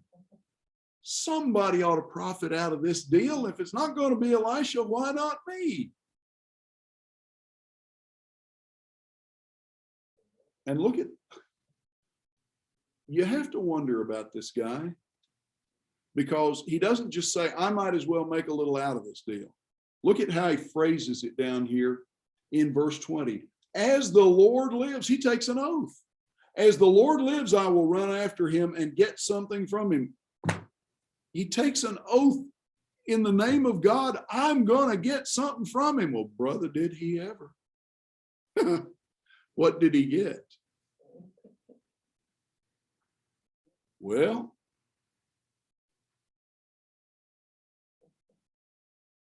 he got a talent of silver. He got 2 changes of clothes. Naaman says, no. Take 2 talents of silver. and 2 changes of clothes for the imaginary young men that Gehazi concocted. And he carries them home and puts them away. Woohoo! I did better than I expected to. And Elisha asked, where you been?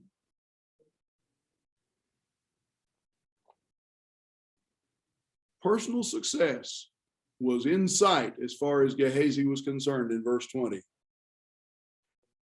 I can make something out of this for myself. And he gets what he went for. Money and clothes. And gets more than he bargained for. Bill McCartney, the football coach who founded the Promise Keepers movement back in the 1980s, was famous for a remark he made in a speech where he made the observation that sin will take you farther than you ever meant to go, keep you longer than you ever meant to stay, and cost you more than you ever meant to pay. And Coach McCartney was 100% right in that observation, because just look at Gehazi here. Cost him more than he ever imagined it would. Verses 25, 26, 27, sin has its punishments. He got his silver, he got his clothes, and he got Naaman's leprosy. He got more than he bargained for. He went out from his presence, went out from Elisha's presence, a leper, white as snow, and covered with it, in other words. Yeah. Well, that brings us into chapters 6 and 7, and you have wars with Ben-Hadad and the deliverance or the rescue of Samaria. But this starts with another miracle, a floating axe head. Verses 1 through 7, they needed more room. The sons of the prophets needed more space. The place where we dwell under your charge is too small. Let's go to Jordan, get a log, and in other words, let's build on, let's add on. We need more room. And Elisha agrees to go. Sure, we'll go down there and do that. So in verses 4 and 5, they begged, they borrowed an axe. Borrowing always puts you at risk. You go back to Exodus chapter 3, verse 22, and Exodus chapter 11, verse 2, and Exodus chapter 12, verses 35 and 36. The law said when you borrow something, you're responsible for it. And you're responsible to return it in as good or better condition than you borrowed it. Well, it's a terrible thing to lose something borrowed when you're poor, because you have no means to replace it. So you come down here, they went down to the Jordan, they cut down trees, but as one was felling a log, his axe head fell into the water, and he cried out, "Alas, my master, it was borrowed." Where did it fall? This is for this particular son of the prophets, this particular disciple, this is a potential catastrophe. He doesn't have any means to replace what's been lost. And remember, the Israelites, even now, are basically a Bronze Age people, where the Philistines are preeminently an Iron Age people. Interesting article in Smithsonian Magazine last year about King Solomon's copper mines down here in the south of Palestine below the Dead Sea. A lot of evidence that has been excavated over the last half a century or so, showing that there was a rich vein of copper there. Of course, copper is used to make bronze and so forth as well. But the people over here along the seacoast had access to iron, where the Israelites, now obviously since the days of the conquest, things have changed somewhat, improved for the Israelites. But iron tools would have been prized possessions. And to lose an iron axe head, we presume it's iron, that's a catastrophe for this man. And so you look at verses 6 and 7, show me where did it fall? He showed him a place, cut off a stick, threw it in there, and made the iron to float, take it up, and he reached out his hand and took it. A minor miracle, as we would say, but not for that man. It was a tremendous rescue. You pick up at verse 8, and now you have horses and chariots of fire. Again, what happened the last time Elisha saw horses and chariots of fire? That's when God took Elijah up. Well, the king of Syria is warring against Israel, and he lays a trap at such and such a place will be my camp. But the man of God sent word to the king of Israel, don't go there. They're laying a trap for you there. My camp will be this. This is where I'm going to raid and plunder. And God is going to question, why would God help Jehoram, the king of Israel, an idol worshiper? Why would God take care of the northern kingdom when they're not being faithful to him? You go on in verse 10, and in the course of battle, the king of Israel is winning. Jehoram is winning. The king of Syria figures out there must be a traitor here. Somebody is reading our plans and passing the information on, and the word comes back that Elisha is with the king of Israel. Well, the Lord is greater in power than any traitor.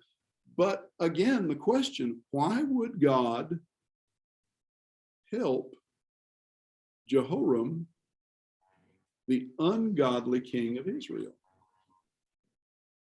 It could be to hurt the others. Okay. And it could be because there are still people that God knows can be influenced. Okay. This may be just influence that's needed. Okay. Could be to hurt the Syrians. Could be that God is still trying to influence those. And we know that there are some righteous people in Israel, because if nothing else, you've got Elisha and the sons of the prophets. What else is there? Well, the surrounding kingdoms still look at Israel as where God had before demonstrated his power. Okay, the heathen kingdoms around, they're not making a distinction between Israel and Israel's God. They're not seeing Israel being separated from God because of their own idolatry. They still see Israel as God's people. So there's that. But also, what about God's promise? I've given you this land. I'll provide for you. I'll take care of you. Now, is that a blank check? No ifs, ands, or buts. God's going to take care of them? Hardly. It's conditional. But they have not yet filled up the cup of God's wrath. The time is not yet right for them to be overthrown. And in the meantime, God fighting for Israel vindicates his name, not just in the sight of the heathen people around, but also among his own people who ought to know better and be worshiping him. Well, so they should have been destroying all that he had told them to do in the beginning. They should kill all of the animals. Yeah. And they never did. They never finished in the conquest. They never finished the job. Going back to Joshua's day, every single tribe in some degree stopped short of finishing the job, even the tribe of Judah. Right.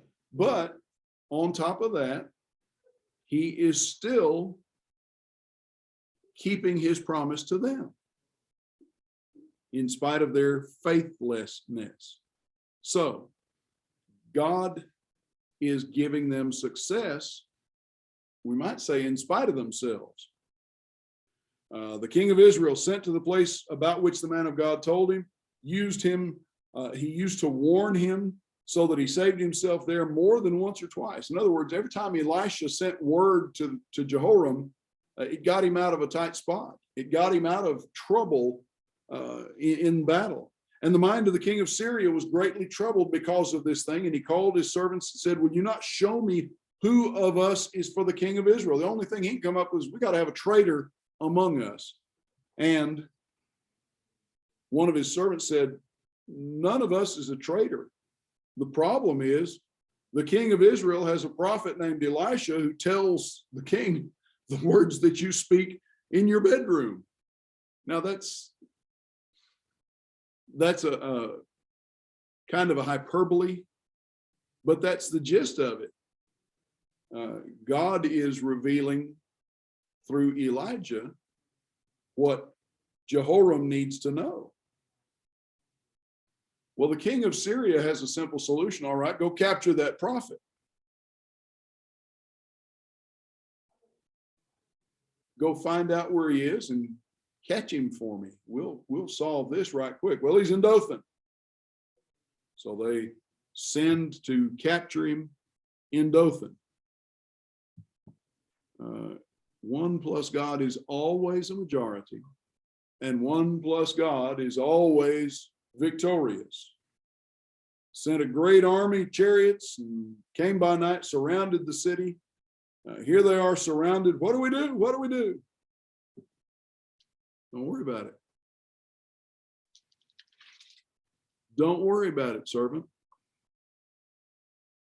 Those who are with us are more than those who are with them. Elisha prayed, "O Lord, please open his eyes that he may see." So the Lord opened the eyes of the young man, and he saw, behold, the mountain was full of horses and chariots of fire all around Elisha. In other words, God's on our side. The Syrians came down against him. Elisha prayed to the Lord, "Strike this people with blindness." He struck them with blindness. And Elisha said to them, "This is not the way, and this is not the city. Follow me, and I will bring you to the man whom you seek." And he led them to Samaria. He took them to the king of Israel. As soon as they entered Samaria, "O Lord, open the eyes of these men that they may see." The Lord opened their eyes. They saw. They're in the middle of Samaria. As soon as the king of Israel saw them, "My father," look how he speaks to Elisha, "My father." He's respectful. "Shall I strike them down?" No.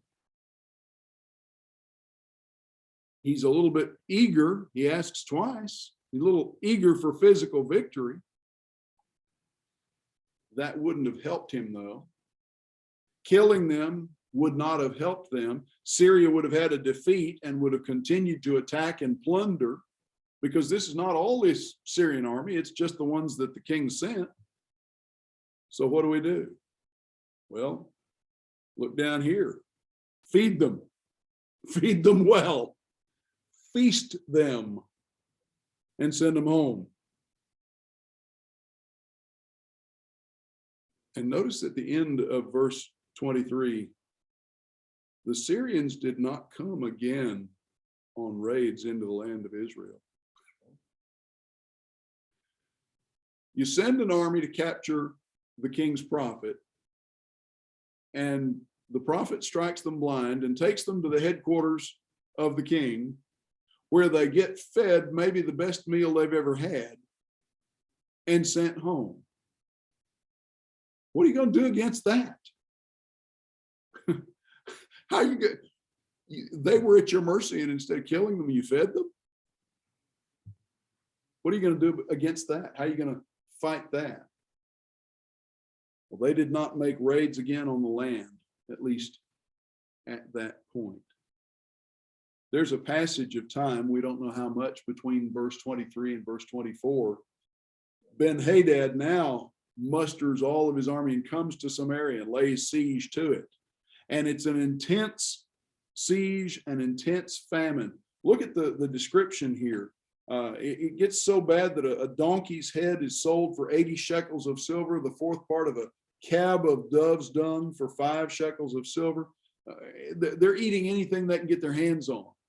A donkey, as far as food, a donkey was an unclean animal. Of course, they weren't really focused on keeping the law, but it was hard. It was a bad circumstance.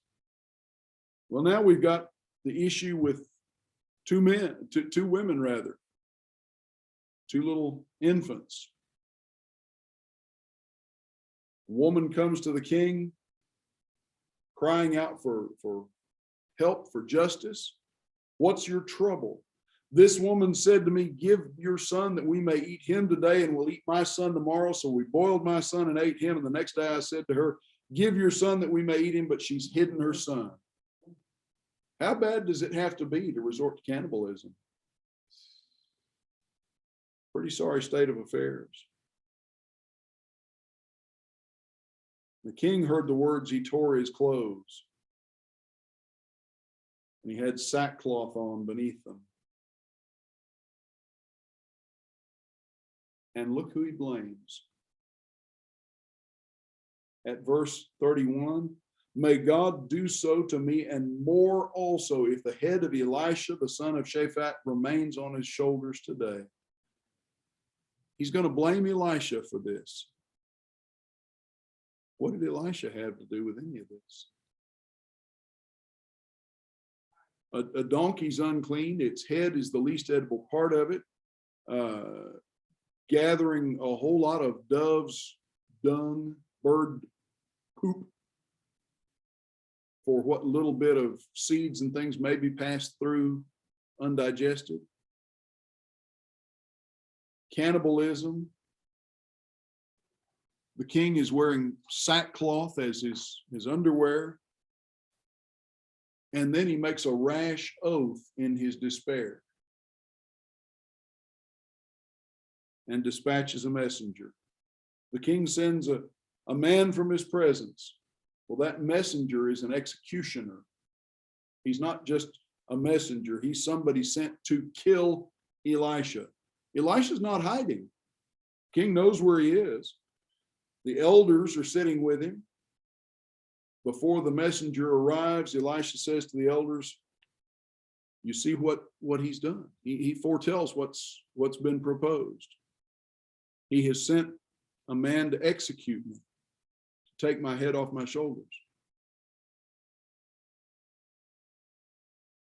Hold him outside. The king has changed his mind and is just a short distance behind him. Look what he says. When the messenger comes, shut the door, keep him outside. The sound of his master's feet is behind him. In other words, king's not far behind him. And while he was still speaking with them, the messenger came down and said, this trouble is from the Lord. Why should I wait for the Lord any longer? That's the king's message, basically.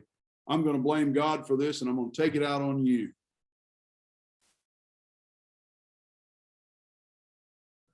And the king then asks, why should I wait any longer for this bad situation to come to an end? Chapter 7, things are going to get better, king. Things are going to get better. Hear the word of the Lord. Thus says the Lord, tomorrow about this time, a seah of fine flour will be sold for a shekel, 2 seahs of barley for a shekel in the gate of Samaria. Then the captain on whose hand the king leaned said to the man of God, if the Lord himself should make windows in heaven, could this thing be? But he said, you shall see it with your own eyes, but you shall not eat of it. You question God, you forfeit his blessings. Well, what's going to happen? I know our time is about up, but before we wind up tonight, let's slaughter some Syrians. So, 4 lepers at the gate. They can't come in. They're lepers. They've got nothing to lose. if we go into the city, there's famine there. We're not going to get anything to eat there, and we're not welcome anyway. Let's go over to the Syrians. Maybe they'll spare us. We might even get a bite to eat. The worst that's going to happen is that we're going to die anyway. Now notice at verse 5, they arose at twilight to go to the camp of the Syrians. But when they came to the edge of the camp of the Syrians, there was no one there. For the Lord had made the army of the Syrians hear the sound of chariots and of horses, the sound of a great army, so that they said to one another, behold, the king of Israel has hired against us the kings of the Hittites and the kings of Egypt to come against us. So they fled away in the twilight and abandoned their tents, their horses, their donkeys, leaving the camp as it was, and fled for their lives.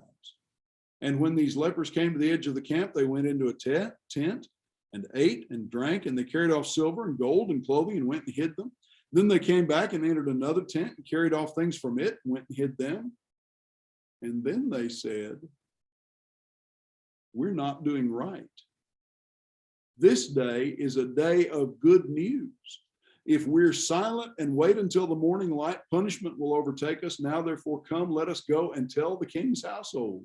So they came and called to the gatekeepers of the city and told them, we came to the camp of the Syrians, and behold, there was no one to be seen or heard there, nothing but the horses tied and the donkeys tied and the tents as they were. The gatekeepers called out, and it was told within the king's household. And the king arose in the night and said to his servants, I will tell you what the Syrians have done to us. They know that we're hungry. They've gone out of the camp to hide themselves in the open country, thinking when they come out of the city, we shall take them alive and get into the city. So he still is mistrustful.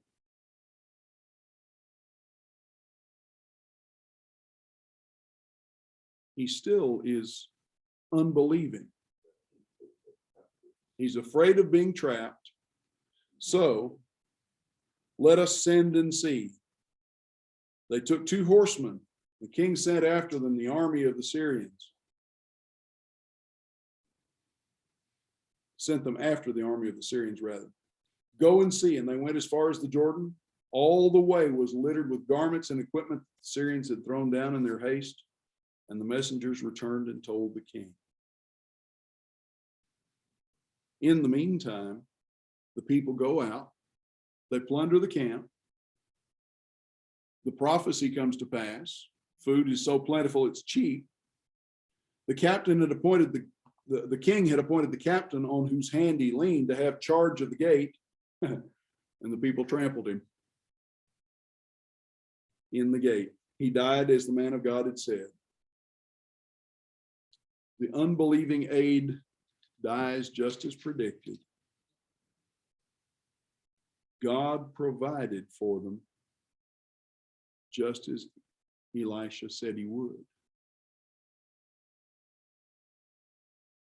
That's a good place for us to stop. It's 9 o'clock.